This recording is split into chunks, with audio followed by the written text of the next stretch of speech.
Facebook faces bankruptcy as millions flee platform due to censorship. Facebook is hemorrhaging billions of dollars every single day, losing millions of users due to its overt censorship practices, according to a new report. Meta, formerly known as Facebook, lost a whopping $232 billion, the biggest ever suffered by a U.S. company in a 24-hour period. By the end of April, it had lost another fifth of its value. W&D reports, on top of that, big tech is finally facing government regulation. That includes Google, Amazon, Apple, and Microsoft. Twitter has agreed to meet Elon Musk's demand to be more forthright about exactly what the billionaire buyer would receive in his pending acquisition. And as American politicians turn red next year, the regulatory efforts regarding big tech will zero in on free speech with any luck. Aside from all that, an interesting piece appearing in the Washington Post January 19. It was headlined, "Peter Thiel helped build big tech, now he wants to tear it all down." Thiel is a former board member and investor for Facebook, and the entrepreneur responsible for PayPal, and a billionaire in his own right, according to the story. Thiel networks with Musk. Here's a quote from the Post story. Take it for what it's worth. Thiel and Musk may herald the rise of a new breed of tech billionaire, turning their deep pockets and distinct ideologies away from the companies that made their fortunes toward building a new version of the American right. It's a powerful group that has a potential to anoint a rising generation of political leaders, transforming both GOP and Silicon Valley. I hope that's true. We're getting vibes along those lines from both billionaires.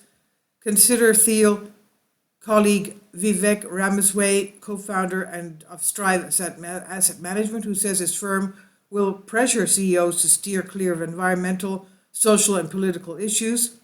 He explains Peter deeply believes that there's a huge opportunity in creating a parallel economy. A former biotech CEO, Ramaswamy, is the author of Woke Inc., Inside America's Social Justice Scam. There are more such disaffected people leaving big tech's talent.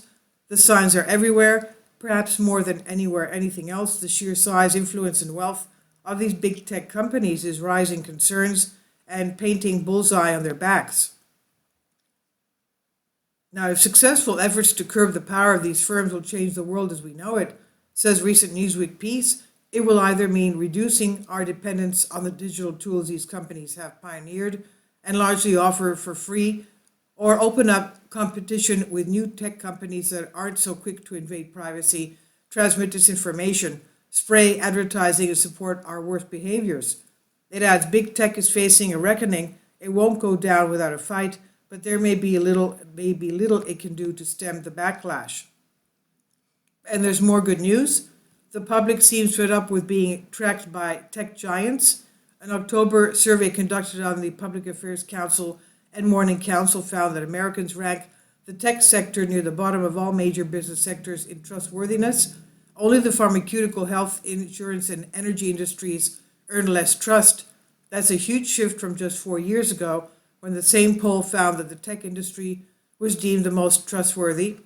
Surveys from 4 or more years ago suggested that many users were once willing to trade off some privacy for the convenience of online services and platforms, but the newer data suggests that deal is looking increasingly unattractive. Big tech may be in some cases its own worst enemy. Apple's move to block iPhone apps from tracking users by default may be just the first salvo in a war between Apple, Meta, and Google to limit each other's insights into their users, damaging all their businesses and perhaps dragging down the entire online advertising industry. Greed has gotten the best of them. A lot of the effort to undermine these companies coming not from the public, but from the competitors, explains Rob Atkinson, president of Information Technology and Innovation Foundation. He says some of the biggest attacks are between the big tech companies themselves. Praise the Lord, right? The monster of big tech can now be seen in all of its hideousness. Unfortunately, it is far, far from the end of big tech. It's only the first time in 6 years I could even glimpse it, but it's in the sight now, the end. This is by Sean Adeltabitabai, News Punch. Please leave your comments. Thank you for your support. Kindly support my Patreon account. The daily posts are 5 videos daily, and they are totally different from what I have on my YouTube channel.